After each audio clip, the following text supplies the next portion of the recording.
Et oui tout le monde, c'est Ansei, j'espère que vous allez bien. Je vous propose aujourd'hui de parler de l'épisode 79 de Dragon Ball Super.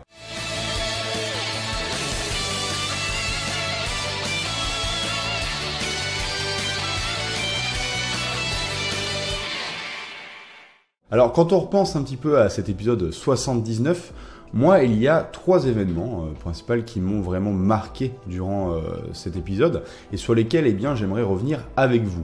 Donc dans un premier temps, c'est le traitement du personnage de Majin Buu. Majin Buu qui a été vraiment beaucoup mis en avant dans cet épisode et c'était vraiment un plaisir à regarder, du moins pour moi. Et donc du coup, quand on repense un petit peu au parcours du personnage dans la série Dragon Ball Super, on peut se rendre compte que quand même il a été pas mal mis de côté et que cette mise en avant, n'est pas un mal et était vraiment nécessaire, j'ai envie de dire. Puisque quand on reprend le début de la série, on peut se rappeler que Majin Buu, donc dans l'arc Bilus, est très vite mis de côté, puisqu'il se fait vraiment complètement défoncer par Bilus, on peut le dire. Donc c'était certainement aussi ici pour souligner la puissance de Bilus, puisque Majin Buu représentait un petit peu le dernier grand méchant de la saga Dragon Ball, du moins Dragon Ball Z. Du coup, ça permettait de vraiment bien mettre en avant Bilus et de lancer cette nouvelle ère, ce nouveau potentiel, cette nouvelle puissance et de montrer à quel point, Buu maintenant s'est dépassé. Ensuite, face à l'arc Résurrection de Freezer, je me rappelle même pas de sa présence. Peut-être dans la série une petite apparition, mais honnêtement, je m'en souviens même pas. C'est pas quelque chose qui m'a marqué. Ensuite, durant le tournoi Univers 6-7, là, ça a été une déception pour beaucoup de fans de Majin Buu, puisque le personnage n'est finalement pas du tout utilisé. Il faisait partie, à la base, des combattants qui devaient participer au tournoi 6-7. Mais Majin Buu, a été recalé durant le test écrit, que d'ailleurs c'est Vegeta qui avait incité à proposer ce test.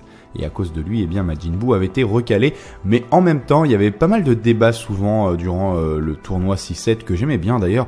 Un débat qui disait que si Majin Buu avait participé, il aurait certainement vaincu tous les combattants, du moins jusqu'à Hit. Quelques-uns, je me rappelle à l'époque d'entre vous, m'avaient souligné le fait qui pensaient que Majin Buu aurait pu vaincre Hit à cause d'un détail. Hit frappe et bloque les points vitaux.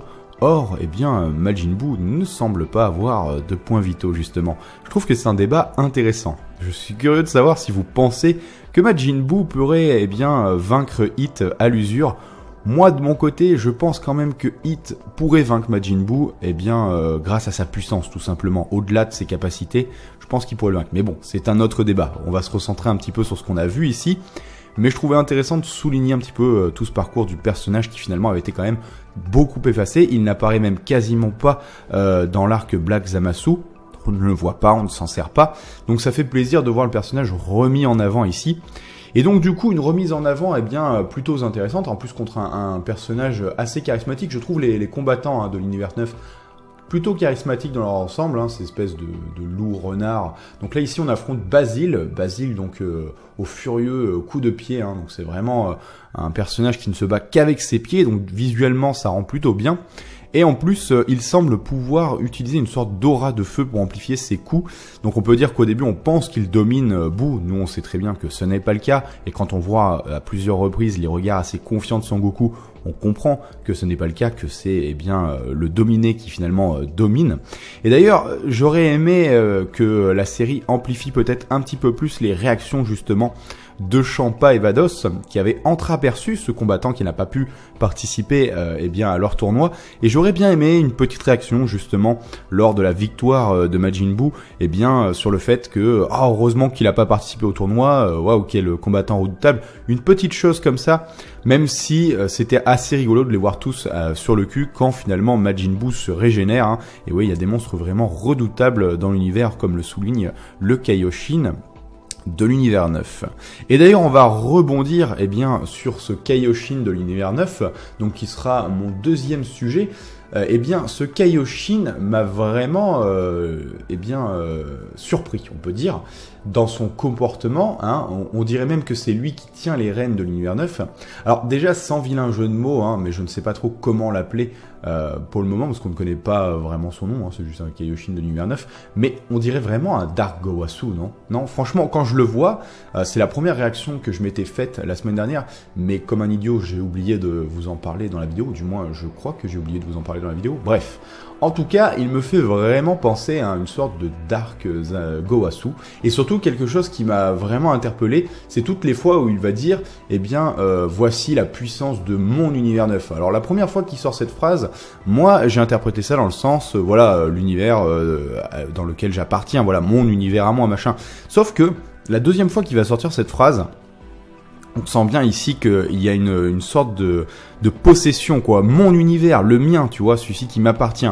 Moi, j'ai vraiment interprété ça comme cela. Alors, je suis curieux de savoir un petit peu votre opinion là-dessus, mais il donnait vraiment, voilà, ce sentiment, d'être le maître tout-puissant de l'univers neuf. Et d'ailleurs, quand on regarde le comportement du dieu de la destruction de l'univers neuf, je trouve que ça amplifie cette sensation, puisque le dieu de la destruction de l'univers neuf fait très méchant visuellement, et finalement, on se rend compte que, eh bien, il est très passif. Un petit peu à l'image de Champa. Champa peut donner des airs un petit peu méchants ou quoi, mais finalement on se rend compte, je me rappelais de ses réactions durant le tournoi Univers 6-7, eh bien des fois il avait des remords, il avait des doutes et tout ça. Pareil quand par exemple Basile prend cette espèce de drogue qui amplifie son potentiel et qu'il écrase Boo, on voit qu'il a des remords, est-ce que c'est pas un petit peu trop ou quoi? Même quand il regarde les réactions de son Kaioshin, on voit par moments des réactions sur son visage qu'il n'est pas forcément d'accord avec les propos de son compagnon. Et pourtant, il ne réagit pas, c'est censé être le dieu de la destruction, mais on le sent complètement dépassé. Alors, je ne sais pas si l'histoire, plus tard, donnera un semblant d'explication à ce comportement assez particulier pour un Kaioshin qui est normalement censé être sous les ordres du dieu de la destruction, et puis être là en tant qu'observateur, et pas en tant qu'acteur finalement, quand on regarde les Kaioshin de notre univers. Il ne bronche pas à côté de Bilus, alors que là, voilà, c'est assez surprenant. Du coup, je me demande si l'histoire apportera un élément de réponse. J'espère que oui, parce que ça, c'est un petit peu, en ce moment, je trouve, le défaut de Dragon Ball Super. Ils nous mettent en place beaucoup d'intrigues, beaucoup de choses, mais ils n'apportent que très peu de réponses. Donc j'espère que ce sera l'arc de toutes les réponses, et j'espère aussi que les nouvelles intrigues qui sont déployées dans cet arc auront des réponses, même si ça peut paraître bateau pour certains, je peux comprendre qu'ils s'en foutent complètement de savoir, quel est pourquoi ce comportement de ce Kaioshin, pourquoi domine-t-il, entre guillemets, son dieu de la destruction, pourquoi c'est lui qui prend les décisions, mais moi, j'avoue, que ça m'intéresse au plus haut point, puisque je me demande même, si par exemple, le Kaioshin, en sachant que s'il meurt, le dieu de la destruction meurt, ne joue pas avec ça et n'a pas menacé, par exemple, son dieu de la destruction, je ne sais pas moi, de se suicider ou quoi, s'il faisait quoi que ce soit envers sa personne, et de toute façon il se sent intouchable, même, on pourrait même dire que s'il connaît cette composante, un Kaioshin pourrait se sentir intouchable, puisque le dieu de la destruction ne peut pas le détruire sans être détruit. D'ailleurs, c'est une question intéressante, pensez-vous que les Kaioshin, ont connaissance de ce lien qui les unit avec le dieu de la destruction? Parce que c'est vrai que quand on regardait le comportement de notre Kaioshin, de notre univers, il ne semblait pas être conscient, justement, de cette importance et de ce lien avec le dieu de la destruction. On peut se rappeler des risques justement qu'il a pris en allant dans le futur de Mirai Trunks durant l'arc Zamasu. Donc du coup, on peut supposer que les Kaioshin ne connaissent pas en fait ce lien, et que le Kaioshin ici présent, lui, le connaît et peut-être joue là-dessus justement, puisqu'il sait qu'il est intouchable finalement, puisque si le dieu de la destruction le détruit, il est détruit aussi. Du coup, c'est plutôt intéressant. Et donc, pour rebondir et rester sur le domaine des dieux, on va parler rapidement de l'intervention du personnage masqué de l'univers 11, Toppo. Donc ce personnage qui intervient et qui semble annuler un Kikoa assez puissant, parce qu'on voit quand même Majin Buu reculer devant ce Kikoa, avoir un petit peu de mal à le repousser. Et donc du coup, il intervient. Donc du coup, j'avais tort, puisque je pensais sincèrement que sous cette capuche, se trouvait le personnage de l'opening, donc le personnage un peu gris, qui semble tenir tête à Sangoku. Non, il s'agit de Toppo, donc un personnage aussi qui apparaît dans l'opening, qui ressemble un petit peu à Botamo de l'univers 6, mais en plus vieux, en plus méchant aussi. Il a quelque chose d'assez énervé, le personnage, quand on le regarde. Bref, c'est ce personnage qui intervient et qui annule un Kikoa. Et en plus, c'est assez sympa de voir que finalement, dans cet univers 11, le Kaioshin demande à son combattant d'intervenir, alors que certainement le dieu de la destruction ou autre aurait pu intervenir pour annuler le Kikoa. Et du coup aussi, sa réaction est assez intéressante, puisqu'il il s'insurge devant l'irrespect envers les dieux de la destruction. Et enfin, le dernier sujet dont j'aimerais parler avec vous, sur cet épisode 79, eh bien encore une fois, c'est le comportement de Sangoku. On y revient souvent, mais je trouve ici encore une fois que le personnage était vraiment très agréable comparé au tout premier épisode de l'arc. Ici, c'est un petit peu dans la même lignée que le précédent épisode. J'ai adoré le Sangoku qu'on a retrouvé dans cet épisode 79. Un Sangoku vraiment comme j'aime le voir, hein, le Sangoku qui, on va dire, me fait vibrer. C'est ce Sangoku plutôt calme, assez renfermé, qui ne dit pas trop ce qu'il pense, qui observe comme ça, et rien que, en le voyant, on sait qu'il comprend, on sait qu'il a un temps d'avance sur tout le monde. C'est assez intéressant justement de le voir analyser le combat, de le voir vraiment en mode sérieux comme ça. Je le trouve très agréable à regarder comme ça. Il observe, il observe vraiment tout, et tout de suite, il a compris qu'il y avait un petit problème aussi avec ses combattants de l'univers 9, puisqu'on ne peut pas sentir leur ki à aucun de ces combattants, ils ne dégagent aucune aura, et comme il le dit si bien, leurs normes à eux, hein, donc aux combattants de l'univers 7, ceux à quoi ils sont habitués, n'est pas forcément obligatoire pour les autres combattants, hein. Les univers ne sont pas forcément régis et n'ont pas forcément toutes les mêmes bases en fait. Ils sont pas tous identiques. Donc ce qui les affecte eux n'affecte pas forcément d'autres personnes. Donc visiblement les combattants de l'univers 9 ne dégagent pas de ki en fait. Ce qui les rend redoutables pour eux, puisqu'ils ne peuvent pas les sentir venir, ils ne peuvent pas évaluer leur potentiel. Donc ça promet une composante assez intéressante dans les futurs combats justement. Idem sur le personnage de Sangoku, j'ai beaucoup aimé ses réactions donc, tout au long du combat contre Boo, où la plupart des personnages pensent que le combat est terminé pour Boo, pense que Boo est malmené, alors que Sangoku reste confiant, on ressent qu'il voit Boo victorieux. Donc c'était plaisant, pareil, j'aime bien ce petit côté un petit peu arrogant, mais pas trop, quand il défie finalement l'univers 9 et qu'il dit ce serait bien que tu montes ton plein potentiel parce que ce sera pas suffisant pour amuser Boo. J'ai beaucoup aimé cette réaction, et de voir aussi finalement que sans doute le futur adversaire de Sangoku a compris qu'il ne fallait pas le prendre à la légère, ce personnage de Sangoku, que certes il fait le pit, qu'il semble un petit peu idiot, mais ça n'est pas pour le moins un personnage redoutable et un combattant certainement redoutable aussi, qui a du potentiel, il l'a senti. Donc c'était assez intéressant de voir tout ce traitement du personnage. Et pareil, j'ai beaucoup aimé la scène où son fils se propose pour le prochain combat, et qui lui dit de pas les sous-estimer et de faire de son mieux. Il y avait un petit écho avec la saga Cell, hein, où il envoyait son fils au turbin pour affronter Cell. Il y avait un petit écho comme ça, pas désagréable. Donc j'ai hâte de voir encore une fois le comportement de Sangoku dans le prochain épisode, quand son fils va affronter son adversaire qui ne sera autre que Lavande. Donc ce personnage aussi assez en retrait dans l'univers 9, finalement le renard le moins mis en avant, mais qui semble assez fourbe dans son design. Et au vu de la preview, hein, ça sent le personnage quand même assez fourbe, hein, mais il le porte sur lui de toute façon, hein. Voilà, c'est à peu près tout ce que j'avais à dire sur l'épisode 79. Maintenant, je vous propose de passer à la partie preview. Et pour ceux qui s'en arrêtent là, je vous souhaite une très bonne semaine et je vous dis à la prochaine. Tchuss.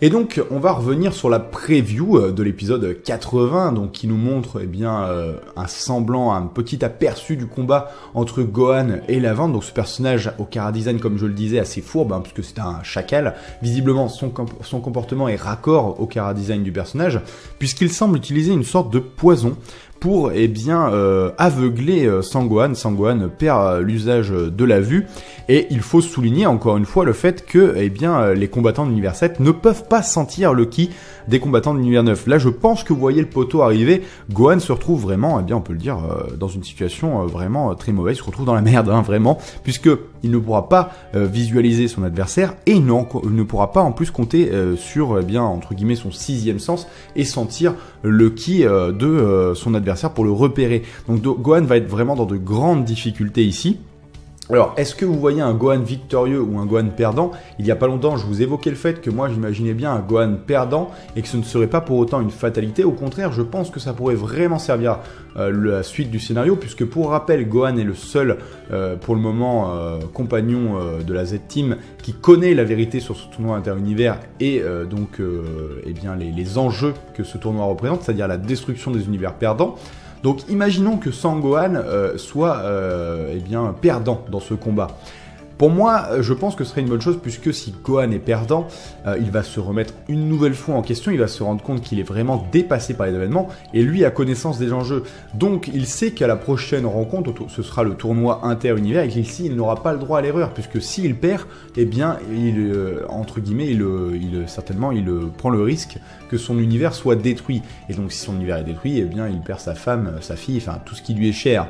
Donc du coup, je pense qu'il va certainement eh bien, tout faire pour se dépasser et ne pas subir une nouvelle défaite dans le tournoi interunivers. Après, on peut très bien ressortir avec un Gohan victorieux, étant donné le titre de l'épisode, comment eh bien, on essaye de remettre en avant le retour de l'esprit combatif de Sangohan, mais je pense que l'un peut aller avec l'autre, c'est-à-dire que Gohan peut très bien avoir son esprit combatif, eh bien, récupérer son esprit combatif, tout en perdant. Ça ne l'empêchera pas de se dépasser tout au long du combat. Enfin voilà, pour moi, ce n'est pas incompatible, et du coup, je pense quand même que c'est pas une fatalité, que même si Gohan est perdant, je pense que ça peut annoncer justement de très très bonnes choses pour la suite, et ça expliquerait peut-être un réentraînement avec eh bien, son Sensei Piccolo, peut-être eh bien, cette explication, on le voit méditer dans l'opening pour certainement récupérer son potentiel éveillé, qui était une transformation qui lui était propre, donc peut-être le retour du potentiel éveillé, puisqu'il ne semblera pas l'utiliser au prochain épisode, hein, on le voit en Super Saiyajin, et donc certainement très déboussolé par ce qui va lui arriver.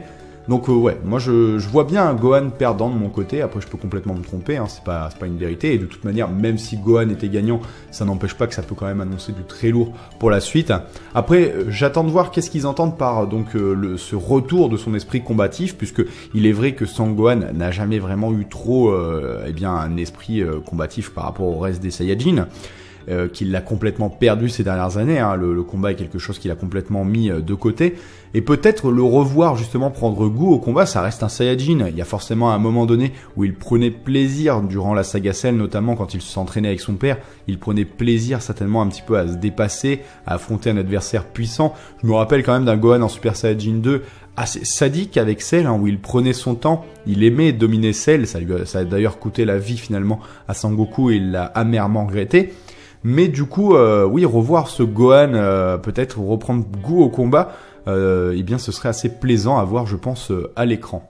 Donc voilà, pour le moment, c'est tout ce qu'on peut dire pour moi sur ce preview, l'épisode 80. Après, moi, je vous avoue que autant ce combat, j'ai quand même un petit peu hâte de voir le dénouement de ce combat, mais j'ai vraiment hâte de voir le combat de Sangoku. Je me demande aussi jusqu'où Goku va utiliser son potentiel pour son combat. Est-ce qu'il va dévoiler tout son jeu? Est-ce qu'il va montrer la transformation de Super Saiyajin Blue donc à tous les univers, ce qui serait peut-être pas une très bonne chose, puisque dévoiler toutes ces cartes avant le tournoi inter-univers n'est pas vraiment stratégiquement une bonne chose, puisqu'ici quand même on peut dire que l'univers 9 et l'univers 7 eh bien potentiellement sont un petit peu en position de faiblesse face à tous les autres univers, puisqu'ils dévoilent un petit peu leurs cartes, alors que les autres on ne sait rien de leurs combattants, et en plus certains ont amené leurs combattants comme l'univers 11 pour observer les combats, ce qui leur laisse un temps d'avance finalement sur les autres univers, puisqu'ils peuvent se préparer donc à affronter les combattants de l'univers 7 et de l'univers 9.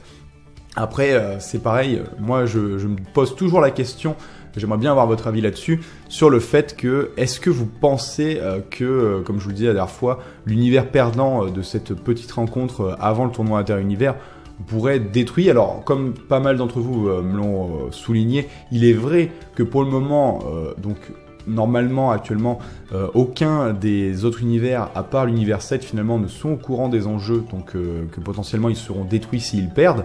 Mais justement, je me demande si Zeno, ici, eh bien, ne détruirait pas l'univers 9, par exemple, s'il est l'univers perdant, pour leur montrer à tous quels seront les enjeux de ce tournoi. Et je pense que du coup, ça pourrait être assez intéressant. J'ai du mal à croire que l'enjeu de cette destruction donc des univers, s'ils sont perdants, reste secret jusqu'au bout. J'ai vraiment du mal à y croire honnêtement. Mais bon, ça, ce n'est que mon point de vue. Voilà les amis, j'espère que cette vidéo vous aura plu comme d'habitude. J'ai hâte d'avoir vos réactions dans l'espace commentaire et puis ce que vous avez pensé de l'épisode, ce que vous espérez pour la suite. En tout cas pour le moment, je me régale de mon côté. Sur ce, je vous souhaite un bon animé, un bon manga et je vous dis à la semaine prochaine. Tchuss.